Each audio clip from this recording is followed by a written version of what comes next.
Hello, and welcome to Arts and Entertainment. With Chris and Randall. I'm Chris. I'm Randall. Hey, Chris, it's Christmas time, so I just wanted to, before we start the show, just wish you a Merry Christmas. So, Merry Christmas, Chris. Christmas time to you, but a time for paying bills without money. A time for finding yourself a year older, but not an hour richer. A time for balancing your books and having every item through a round dozen of months presented dead against you. If I could work my wills, Randall, every idiot who goes with Merry Christmas on his lips should be boiled with his own pudding and buried with the stake of holly through his heart. Wow, that you sounded like Ebenezer Scrooge right there from A Well, Christmas Carol. that's because it is Ebenezer Scrooge from A Christmas Carol. Welcome, everybody, to the Christmas episodes, or the winter holiday episodes of Arts and Entertainment with Chris and Randall, our two-parter on Charles Dickens' A Christmas Carol. Part one should be airing December 17th, 3 o'clock Pacific Standard Time. And the second part will be airing December 24th, Christmas Eve, 3 o'clock Pacific Standard Time. This is a deep, deep dive into, without a doubt, a perennial holiday classic. Did you know, Randall, that since this book's been published in 1843, it has never gone out of print? That's amazing.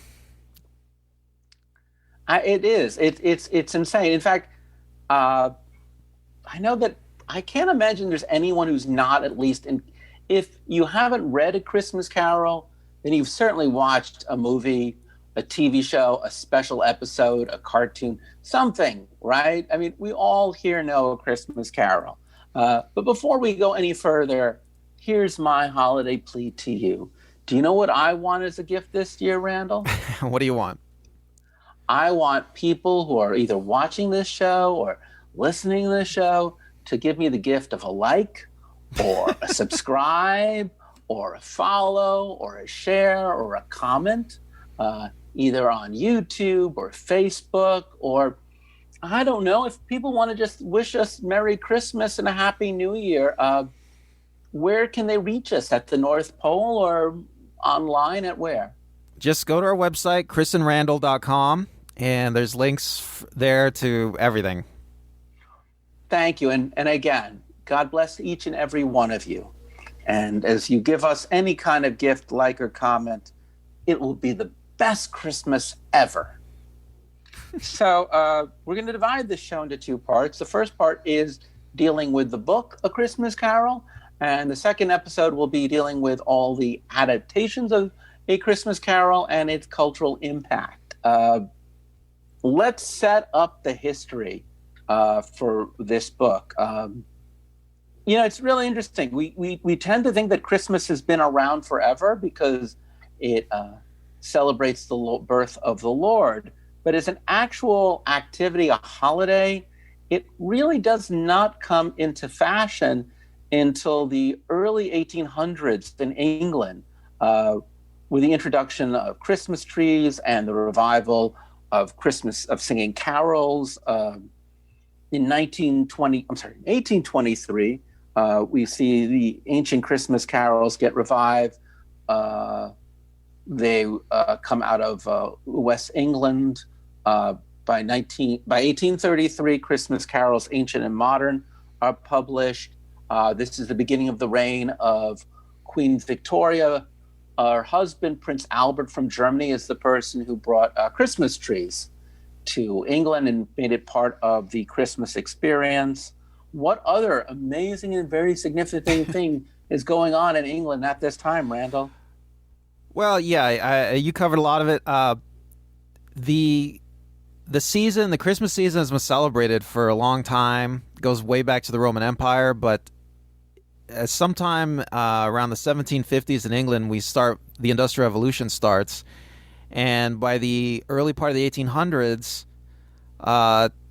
there's this fad in Victorian England to go back to ancient traditions. And of course, when they go back to the ancient Christmas tradition, they make up a lot of it. So that's, like you said, that's where we get Christmas trees and such, and Christmas carols. Christmas carols start getting renewed interest. So yeah, like you said, in 1823 and 1833, some major Christmas carol books were published.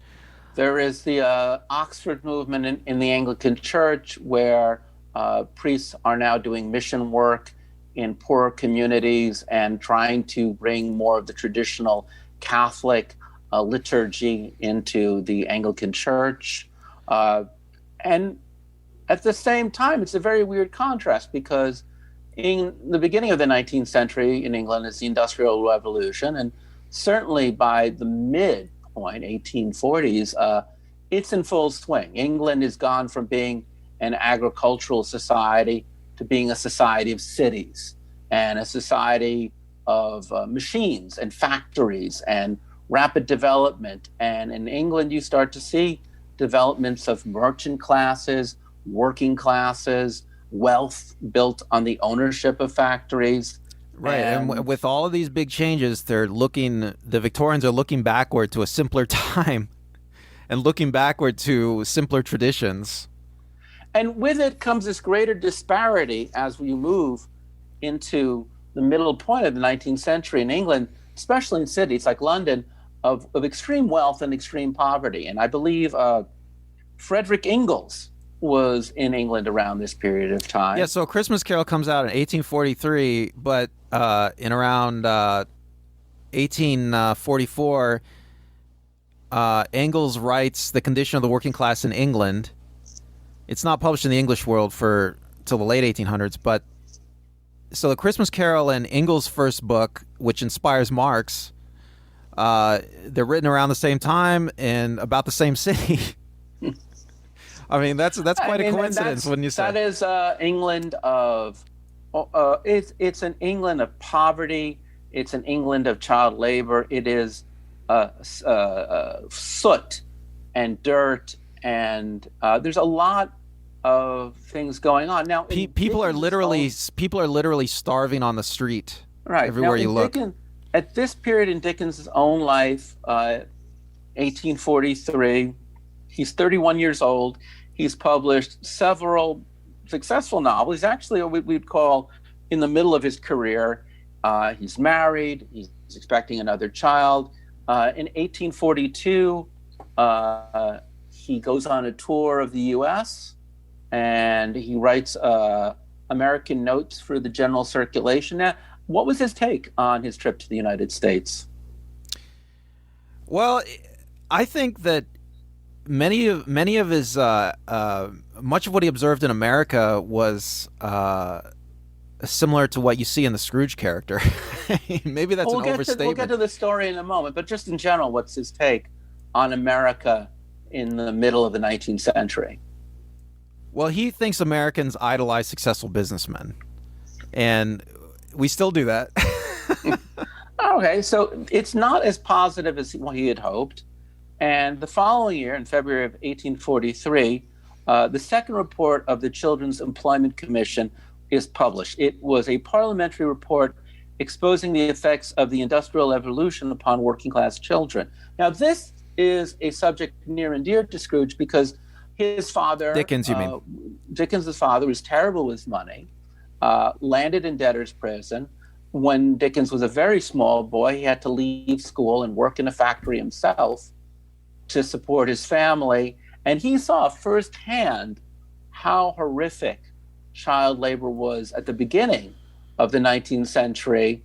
And if you look at all of his works, not just in the book we're going to talk about today, there's always a lot about the difficulty of being a child thrown into the working world. You know, children were tried as adults at this period in history. They could be hung for committing crimes. The concept of the child as we know it, modern child, is certainly, it exists in this period of Victorian England, but it is not.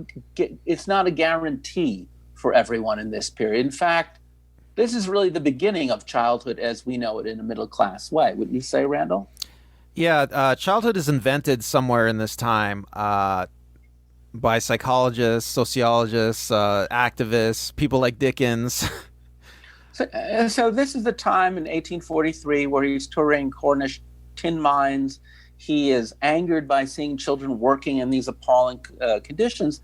It's also the same year that he goes to the Field Lane Ragged School, one of several London schools set up for the education of the capital's half-starved, illiterate street children. And he does not like what he sees, does he? Well, he's horrified, like most people would be. London is filled with Oliver Twistian street beggars, little kids, scamps whose families can't support them anymore, and so they do whatever they can to survive.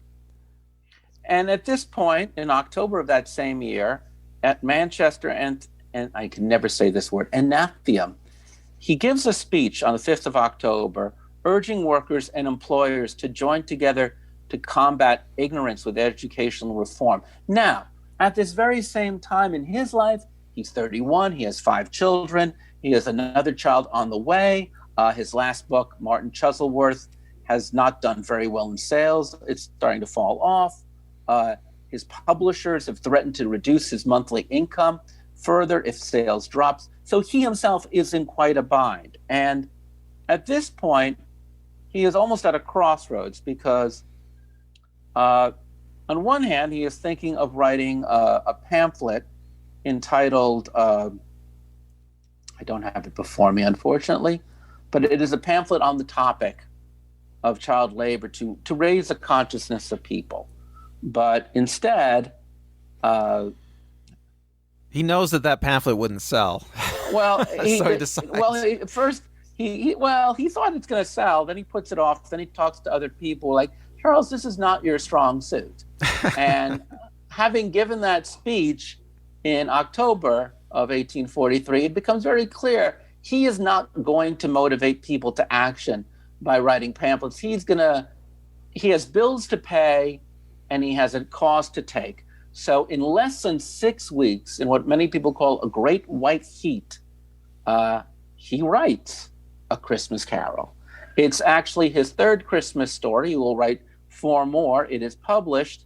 It's a very interesting publishing deal where he doesn't really get paid. He's just going to collect a percentage on the back end.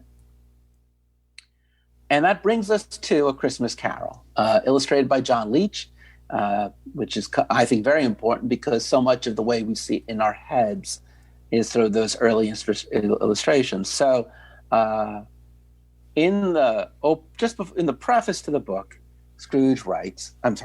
Dickens writes, I have endeavored in this ghostly little book to raise the ghost of an idea, which shall not put my readers out of humor with themselves, with each other, with the season, or with me. May it haunt their houses pleasantly, and no one wish to lay it. Their faithful friend and servant, Charles Dickens. So now, I'm going to give the very briefest synopsis of A Christmas Carol. If you want, you can time me. So, Ebenezer Scrooge works in a counting house where his former partner, Jacob Marley, has passed away. He has a clerk named Bob Cratchit, and he has a nephew named Fred. He is terse and curt with both of them, turning down his nephew's invitation to have dinner with him on Christmas Day, begrudgingly giving Bob Cratchit the day off for Christmas. He is approached by a charity service to make a donation. He basically says, look, I pay taxes. I don't really think I need to give you more than that. At home by himself, he is visited by the ghost of his former partner, Jacob Marley, who is in chains because he himself has not walked with his fellow man, and warns them that he will have 3 visitations of 3 ghosts, and how this night goes will depend on his entire fate. He wakes up that night to the ghost of Christmas past, where we, the reader, learn that at one point he was a young man, a child who was very close to his sister Belle, abandoned and sent away to school, who then is rescued by Belle. He then works for the very kindly Mr. Fezziwig, a very generous employer. he falls in love with a woman. Sorry, it was Belle who he falls in love with. Fanny is his sister. He falls in love with a woman named Belle, who finally turns down their engagement because she says he loves money.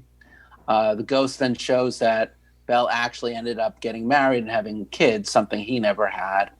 Scrooge is so upset he wants to be taken back to the present day, whereupon he meets the ghost of Christmas Present, a man who looks basically like Santa Claus in his large girth, who takes him to the house of Bob Cratchit, where he finds that Cratchit lives in a poor hovel where he has a son named Tiny Tim, who is a very innocent cripple who the ghost of Christmas Present tells him will die.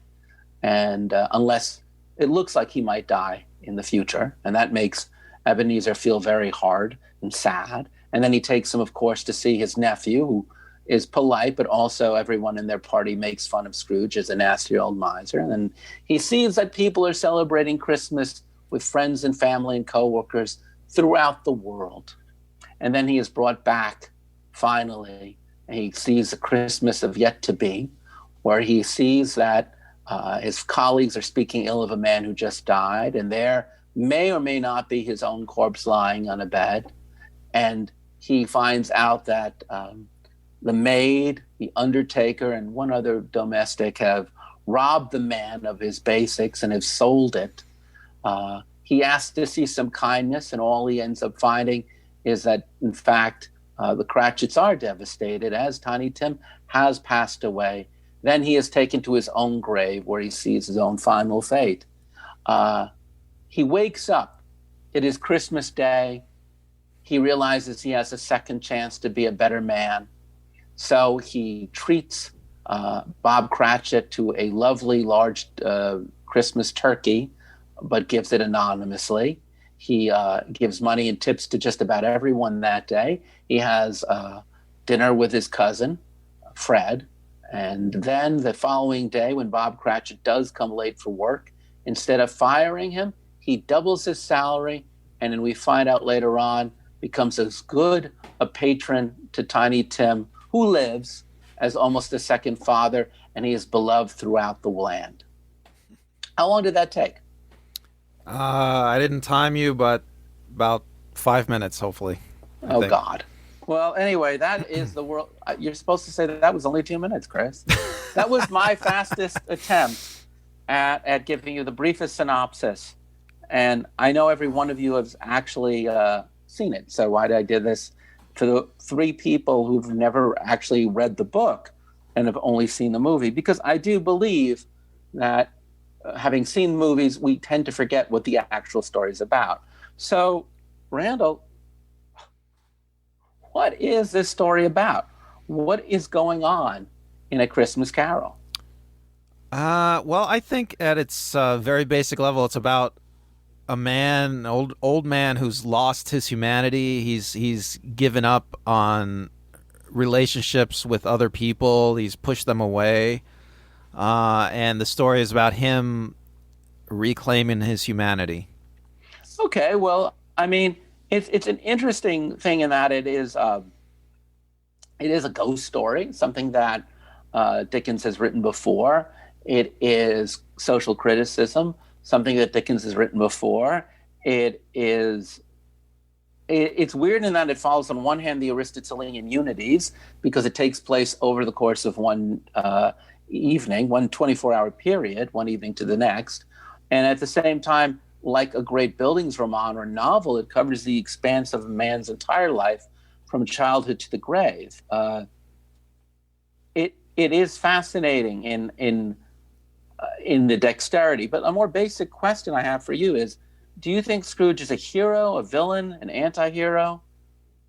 Well, I think he starts out as an anti-hero, in that I'm sure a lot of people secretly love how he hates Christmas, and then but he's also just an everyman. There's nothing. I think the way Dickens writes him. That's a good point, because before you go further, there's a really great illustration of your point. Very early on, when Bob Cratchit asks him about, can I have the day off for for Christmas. Actually, it's not even that. Scrooge just says, you'll be expecting for me to give you a day's pay for Christmas. And Bob Cratchit says, Mr. Scrooge, it only comes once a year. And he says, a poor excuse for picking a man's pocket every 25th of December, said Scrooge, buttoning his greatcoat to the chin. But I suppose you must have the whole day. Be here earlier the next morning. So you are right? I mean, as an everyman, he's begrudging, but for years I actually used to think that, as a child, that the reason why Scrooge is a bad man is he doesn't give Bob Cratchit the day off. Well, I think this is one of the more interesting parts about this story. It's not that Scrooge is doing anything bad to other people. It's that he's hurting himself. He needs to change so that he needs to change for himself. I mean, this story. It's very insular. It's very much about just one person. This story.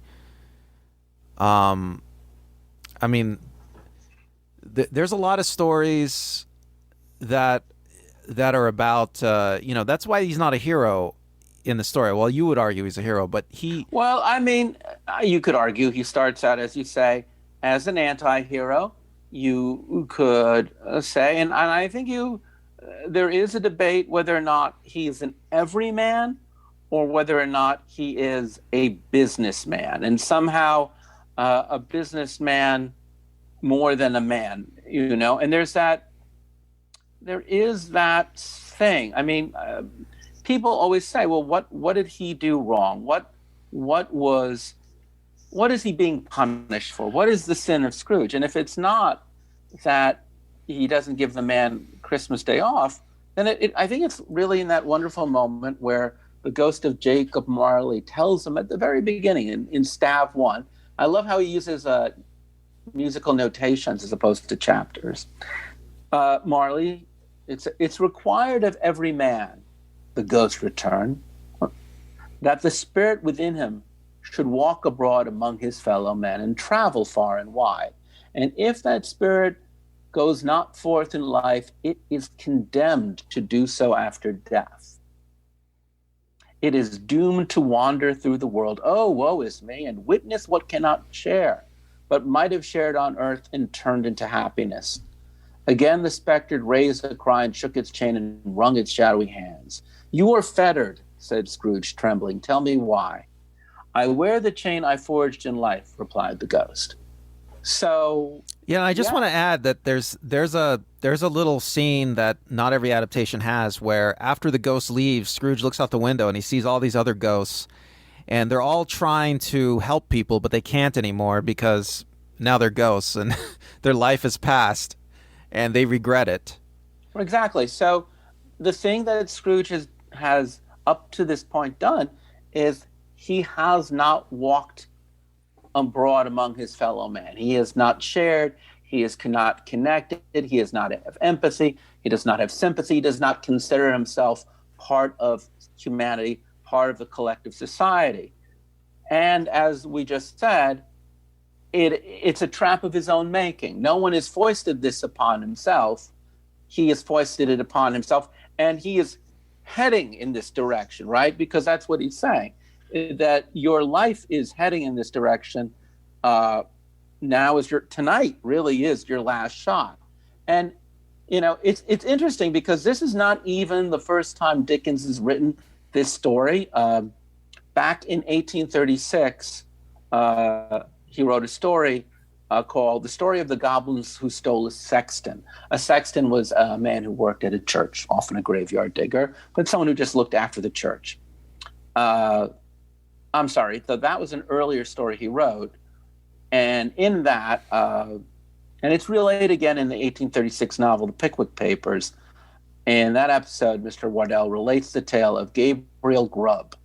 It almost sounds like Scrooge, doesn't it? Gabriel Grubb, a lonely, mean-spirited sexton who undergoes a Christmas conversion after being visited by goblins who show him the past and the future.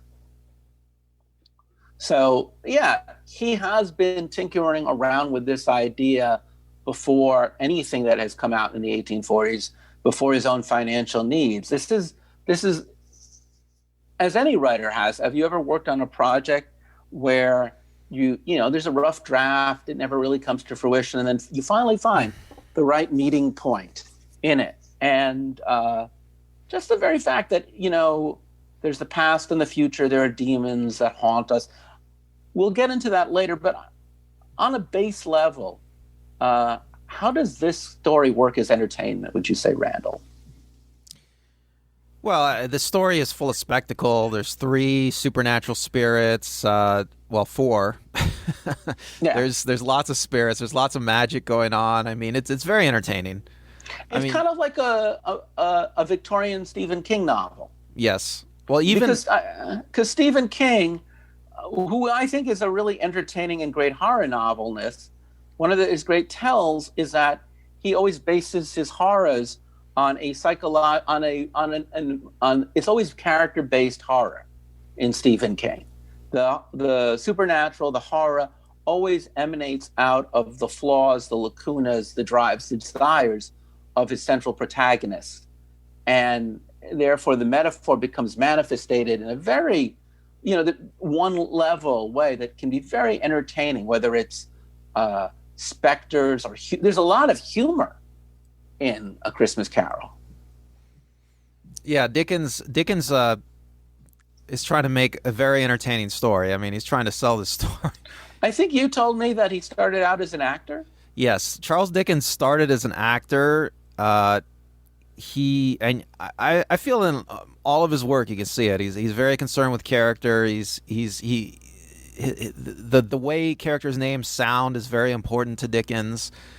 Later on, Dickens would go on speaking tours and act and read his books. We'll get to that in a bit, but in his own sense of what he was a commercial artist. If we're really blunt, I mean, think of it this way: yeah, extremely he wrote so. Serialized stories. Many of his stories appeared, serialized, so he'd have to make his money month to month by whether or not people would go to the next issue, and that's why, in many ways, he's the master of the cliffhanger.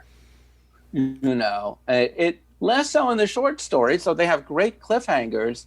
But if you read anything like Copperfield, Barnaby Rudge, any of the stuff that started out in serialization form, it all works kind of like a television episode, where you're brought to that point of, how is our hero going to get out of this problem?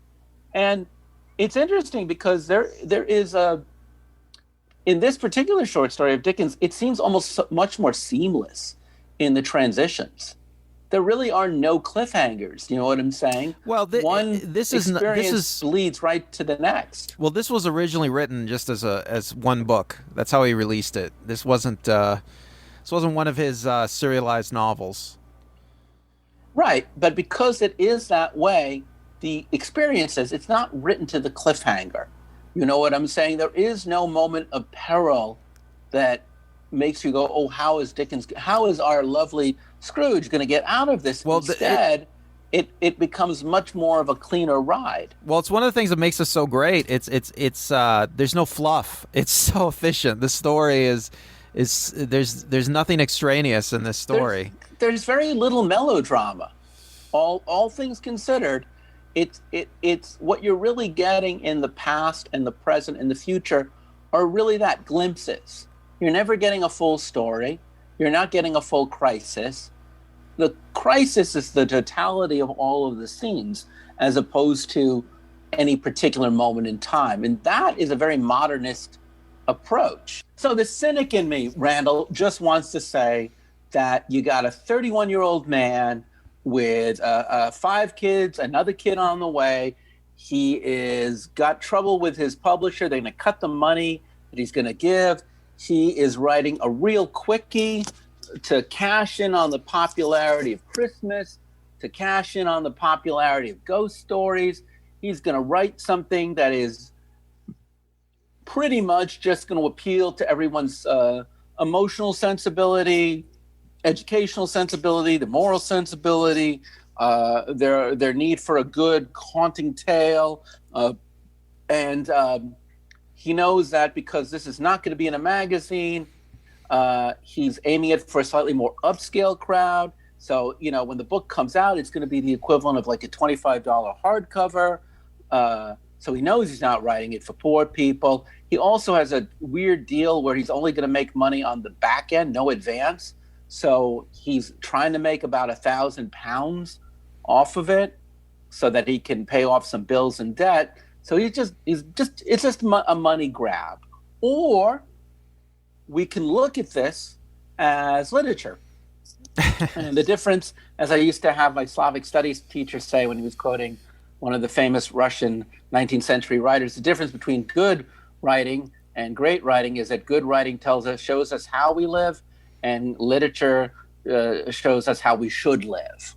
So if this is a work of art, if this is literature, then instead of playing to affirming our own values and our own indulgences, Dickens is actually advocating for something. And if so, what is Dickens saying? And I honestly think that I do think you can read this as literature, and I do think you can see this as a social critique and not as entertainment. The most biting line, I think, in the entire story, where I really feel like you really hear the voice of Dickens, of Dickens and his critique of society, is this. It happens around the very end of the evening with the Ghost of Christmas Present, when he reveals under his giant robe two small children who are very malnourished, and again, you're really hitting, by the way, on a common theme with Dickens, which is the mistreatment of children as being emblematic of society's great ills, and having personal experience. But anyway, Scrooge is startled, and he said, "Spirit, are they yours?" Scrooge could say no more. And he replies, "They are man's," said the spirit, looking down upon them. "And they cling to me, appealing from their fathers. This boy is ignorance, this girl is want. Beware them both, and all of their degree. But most of all, beware this boy, for on his brow I see that which is written is doom. Unless the writing be erased, deny it," cried the spirit, stretching out its hands towards the city. "Slander those who tell it ye. Admit it for your facetious purposes, and make it worse, and bide the end." "Have they no refuge or resource?" cried Scrooge. "Are there no prisons?" said the spirit, turning on him for the last time with his own words. "Are there no workhouses?" And of course, those last two lines were the lines that are facetiously held out by Scrooge at the beginning of the story when he turns down giving money to the charity. And I really do think in those lines about ignorance and want is the heart of the attack. How do you feel, Randall? Well, yes, you're right. I think there's a lot going on in this story. I think there's so many different layers of meaning. And well, let's deal with that just particular accusation. I think that Scrooge is the embodiment of ignorance and want, privation and self-delusion.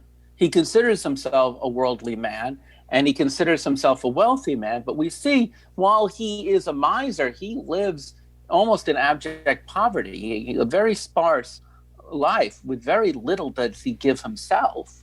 And he has no family, no loved one, no children, very weak, sparse home. And he considers himself so clever in his retort. But, if nothing else, this whole story is about the consciousness elevation of Ebenezer Scrooge, who thinks that he knows so much and realizes only he knows nothing.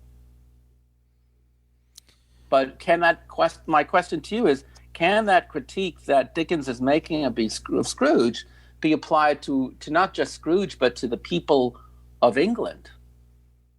Well, yes, of course. I think that's pretty obvious in the story. Scrooge, Charles Dickens' attitude towards uh, the classes in England that aren't starving on the street. It is their job to make sure there's no people starving on the street.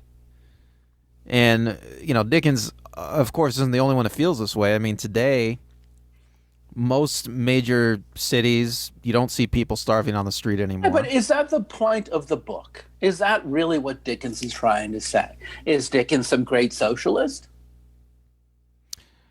Well, I don't think he is. I mean, Well, you're in good company, because neither did George Orwell. George Orwell writes, it has more to do with, it was in relationship to Hard Times. It's an essay Orwell wrote. We'll give you a link to it. But it really sums up, I think, everything about Dickens, even in this book, which is, there is not, he's talking about Hard Times, which is a similar book. There is not a line in the book that can properly be called socialistic. Indeed, it's a tendency, if anything, is pro-capitalistic, because its whole morale is that capitalists ought to be kind, not that workers ought to be rebellious. And I think it's a key distinction when you read this book, that I don't think Dickens is calling for a class overall. He opposed trade unions. It's somewhere in between, isn't it? Well, yeah, Dickens is completely a moderate. He doesn't seem to believe in changing laws. He believes that people need to change their heart, and the more fortunate need to be kinder to the less fortunate. I mean, that's his solution. I see the logic of it. I mean, you can change the law all you want, but if people's heart isn't in it, they will subvert the law. I mean, you need both. You need law, and you need true desire to help people. It's a very, I find it very problematic for a number of reasons.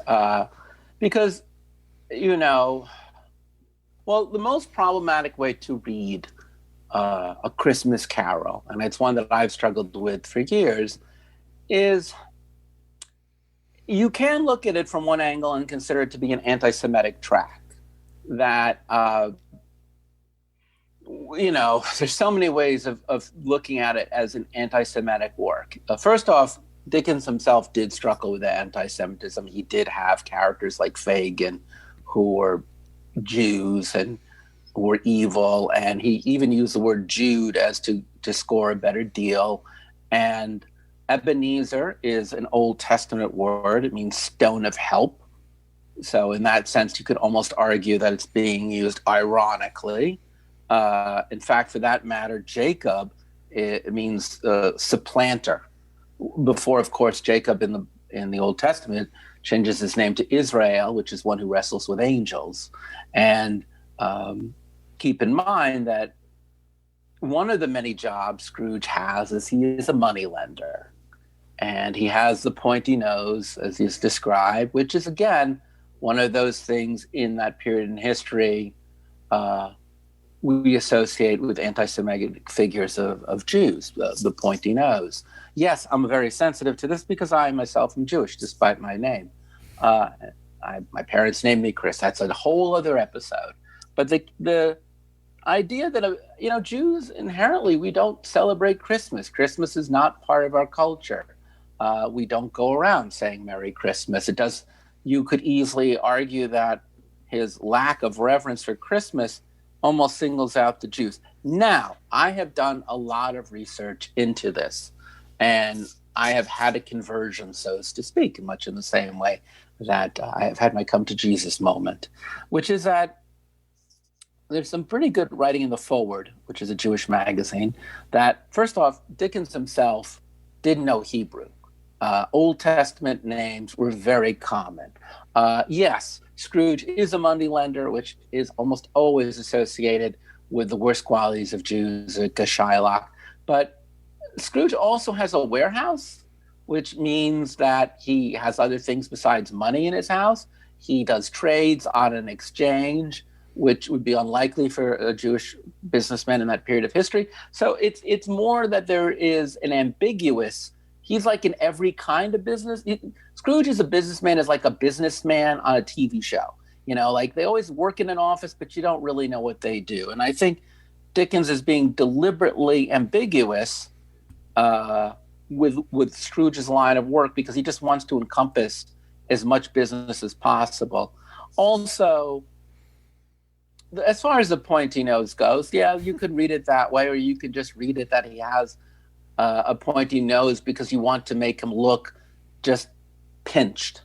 But the real thing is, and why I know that it isn't really so, besides the fact that he himself has written quite a bit about why he considers himself to be a friend of Jews and eventually would write a positive Jewish character, is because the book itself is just not overtly Christian.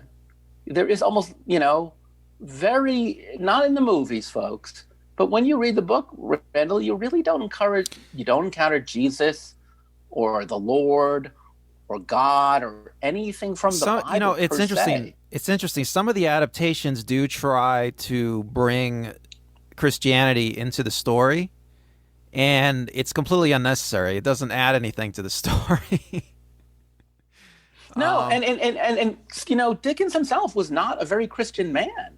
Yes, no. He was raised a Christian, but he had very little to say about it, and certainly far less to say about the church, which leads to an actually very interesting thing, which is, in some sense, the things that he struggles with are very much a part of Jewish culture. The idea of family, community, giving back to your community. These are deep within the Jewish religion. It's probably why a lot of Jewish people I have known have produced plays of A Christmas Carol, have directed A Christmas Carol. One of the biggest fans of Charles Dickens was Sigmund Freud, who would give copies of David Copperfield to women that he was trying to seduce.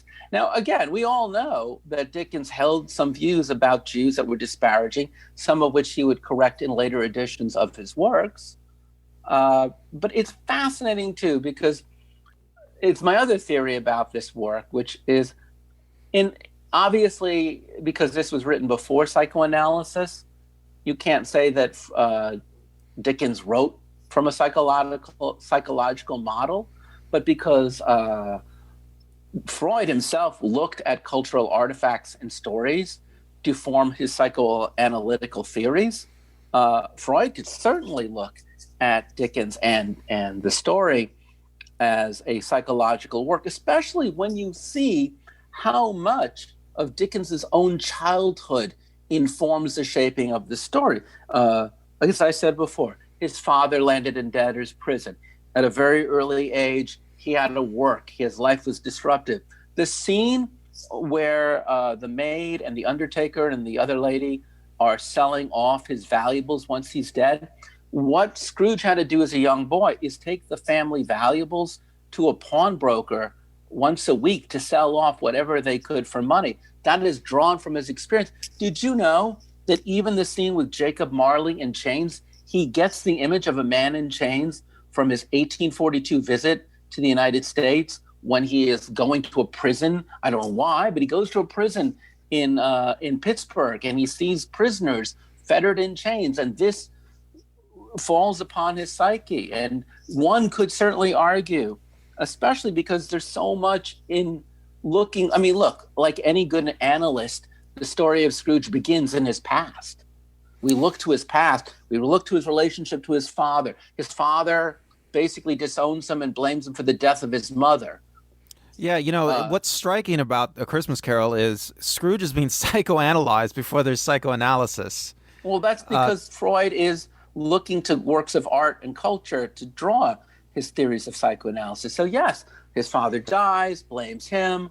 The woman he loves leaves him because she thinks his priorities are, because she says what, he's afraid. What's that line? He fears the world too much. And, right. And Scrooge replies, there's nothing so hard as poverty. Right, which is something that it's not entirely sure, since he can go to boarding school, that Scrooge experiences poverty in his own life as much as Dickens experiences poverty in his own life. And then Dickens resents Fred because he blames, because his sister Fanny dies in childbirth because of Fred. By the way, Fanny is based on Dickens's own real sister, Fanny. And Tiny Tim is based on one of Fanny's children who actually really had crutches. So again, he is drawing from his own life.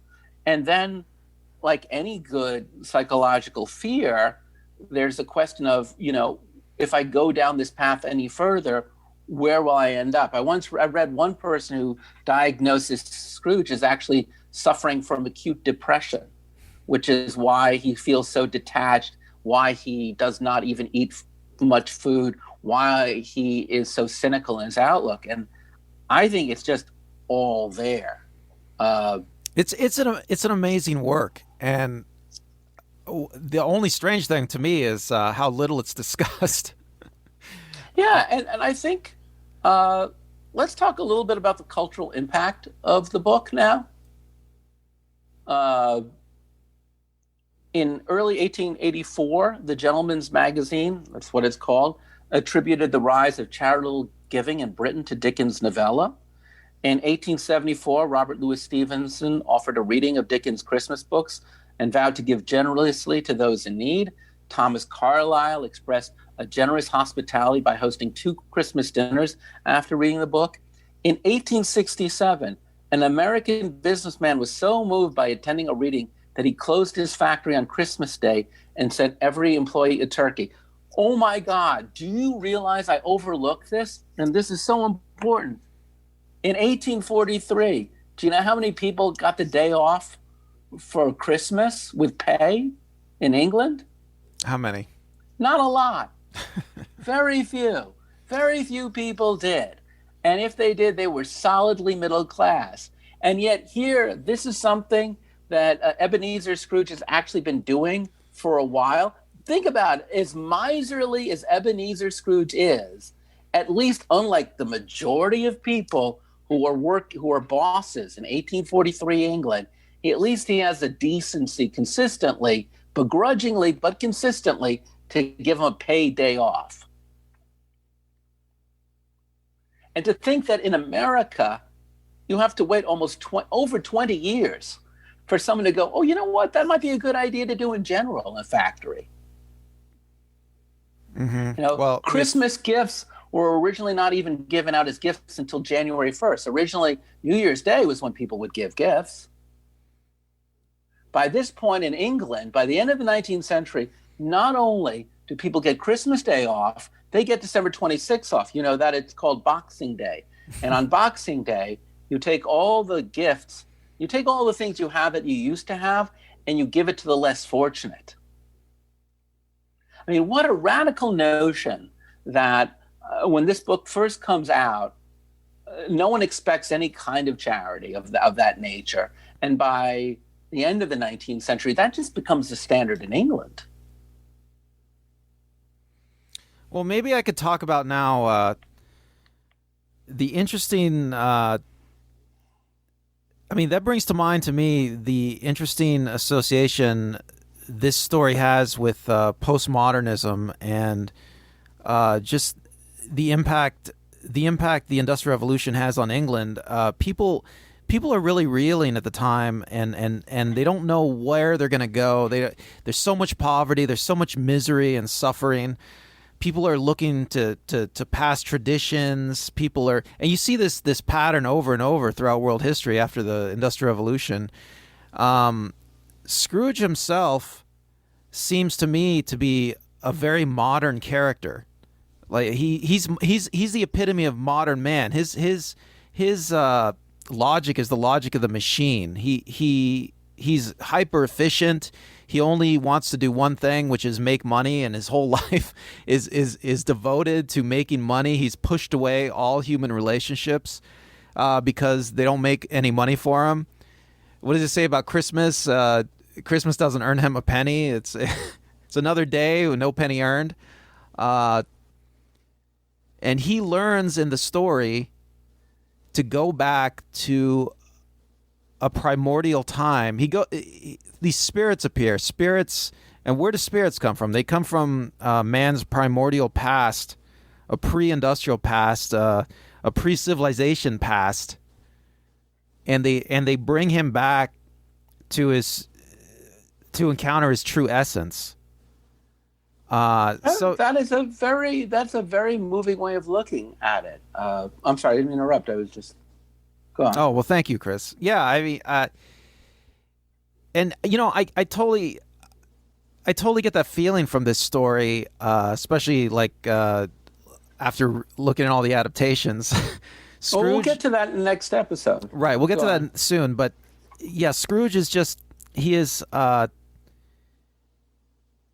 So we talked about modernism versus postmodernism in an earlier episode, and I see this story as, I don't think Dickens intended it, but I think this story, like all good art, it is grown beyond the artist, and Scrooge Dickens has created a story where we are how do I express this, Chris? Scrooge has become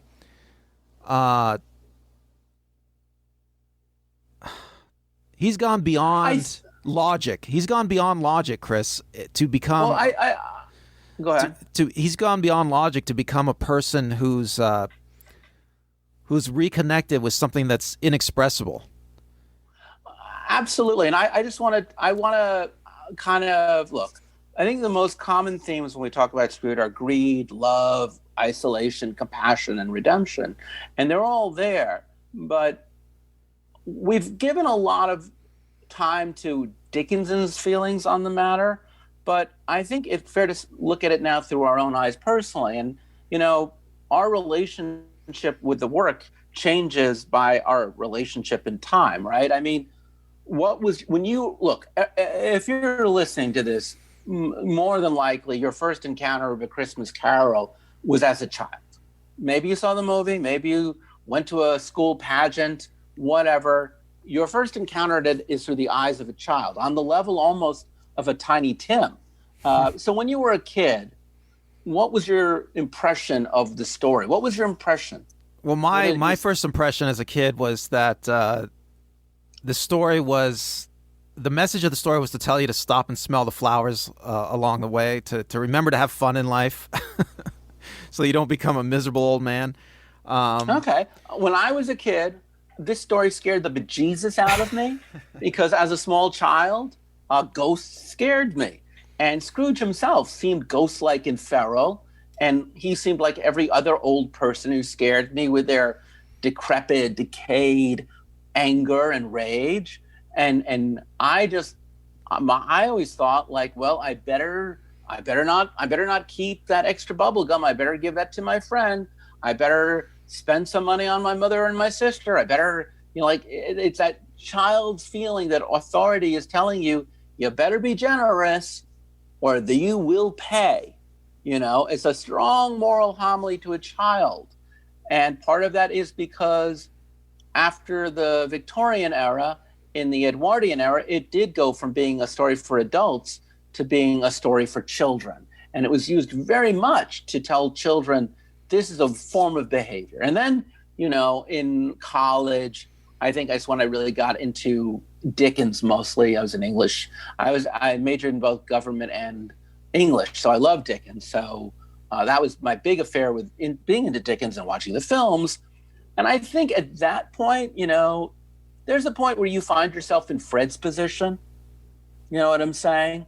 A little smarter, a little calmer. You got your life going. I mean, technically speaking, Dickens is around the same age as Fred. Or maybe, have you ever felt like Bob Cratchit working for a Scrooge? Well, of course. We've all been Bob Cratchit working for a Scrooge, right? I can't tell you, especially how many times I've had to ask for vacation time because my family's in New York and I got a job in LA, and I get, you want me to give you paid vacation? No, I just want to be able to take off. Well, it's the holidays, Chris. You work in retail. It's very funny, in fact, how perverse. But now I have found myself at, I looked it up, and Ebenezer Scrooge would be between your age and my age. He'd be about 50, a few years younger than you. And sorry, a few years older than you and a few years younger than me. And it seems to me, especially the way the story is written, and Dickens is so prescient because he is only a 31-year-old man, that he really understands the middle-aged man's dilemma. This is a great story about a man having a midlife crisis, because when you get to be the age that you are or I am, I think you do want to look back and go, how did I get to this place? Is this really where I want to be in my life? And the greatest fear, which is, where's my life heading? And we all, at the point of our lives right now, you can call it a halfway mark or not, but we're all living, you and I, in that same zone that Ebenezer's living in. We're all that guy who's like, well, look at my childhood, look at the past opportunities I had. How am I living the life I should be living? Am I a member of my own community? Am I my best self? Am I going to end up in a horrible, decaying old age alone? Well, I'm not trying to overread it, because obviously, I don't think you are. But see, that house is doing very well. Yeah, well, I don't think you are. See, that's what the magic of this story, and that's why this story is so popular. I mean, there's so many layers of meaning, but you're not, so many things going on. I'm sorry. Let me be very clear. I'm not in his position literally, but I think you and I are both in his position spiritually. We are both now at the time in our lives where we just have to take accounting. Sure. And we can see. I think the thing that I find fascinating about Scrooge at this age, having reread it for the first time in years and rewatched the film for the first time in years, is how much sympathy I have for Ebenezer Scrooge. I no longer can identify with Tiny Tim. I can no longer identify with Bob Cratchit. A little bit.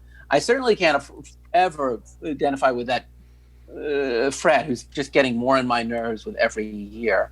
But, oh my God, how could we not at this point in our lives not feel anything but sorry for Ebenezer Scrooge? Well, this is why I feel strongly that Scrooge is an everyman. He's all of us.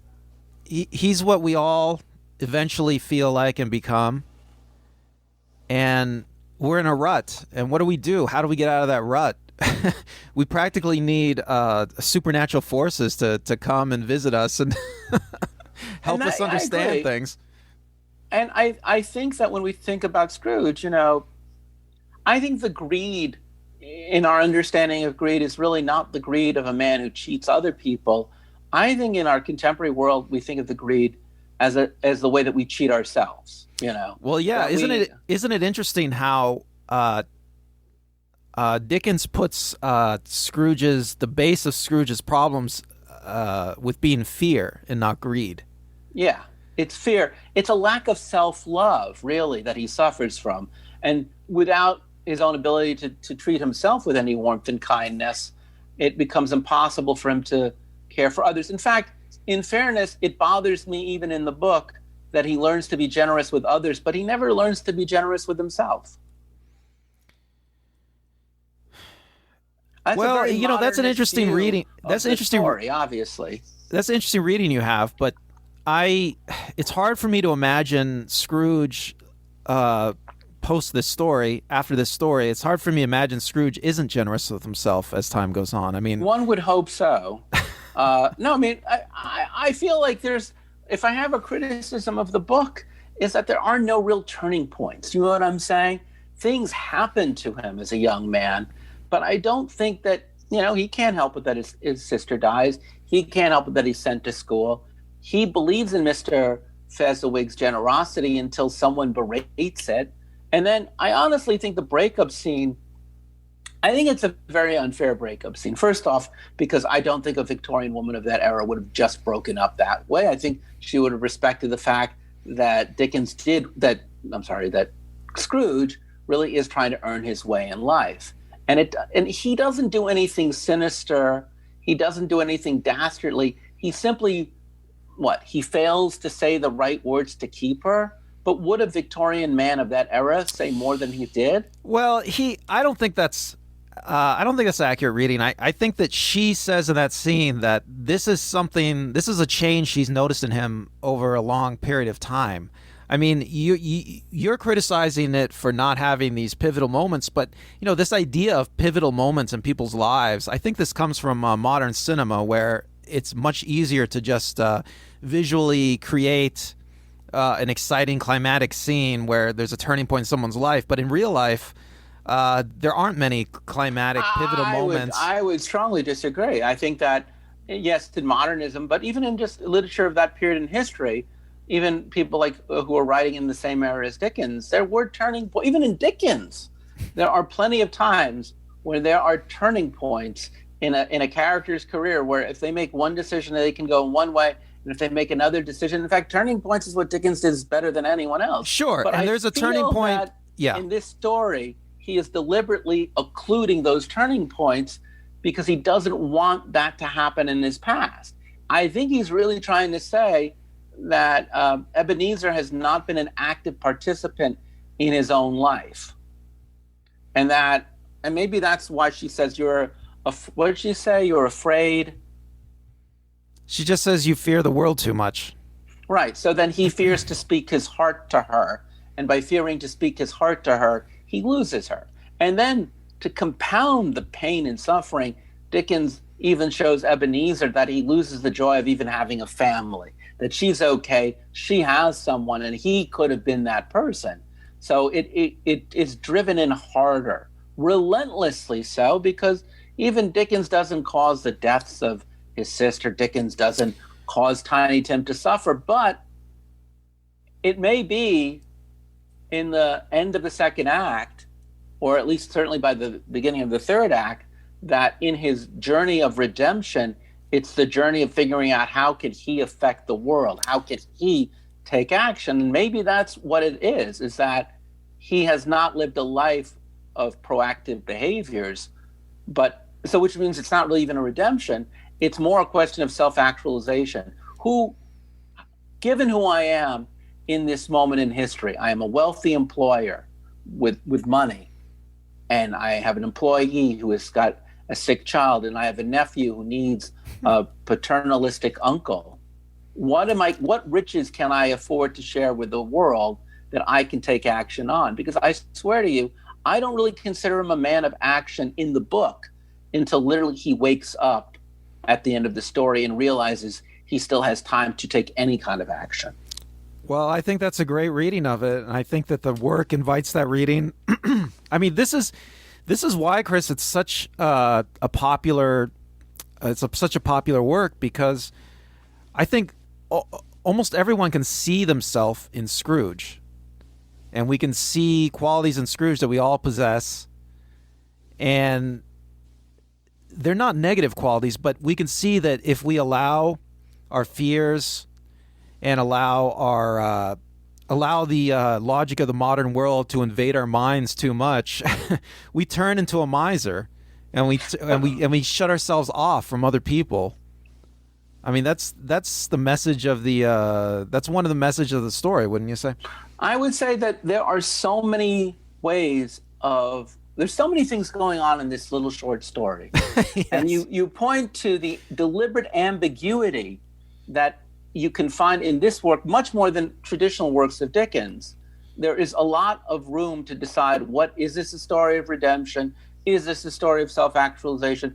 Is this a story of Christianity, socialism, modernism, Victorianism, Edwardianism, a Christian allegory to warn school children? There are so many ways of looking at this, and there are so many ways in which to interpret it, that when we get to the next episode, adaptations of A Christmas Carol, we're going to look at that. What is, because for many of us, it's not the story that is our first encounter or our most common encounter. It's all these adaptations. So please come back Christmas Eve, where we will talk about the adaptations of A Christmas Carol. Until then, I'm Chris. I'm Randall. Happy holidays.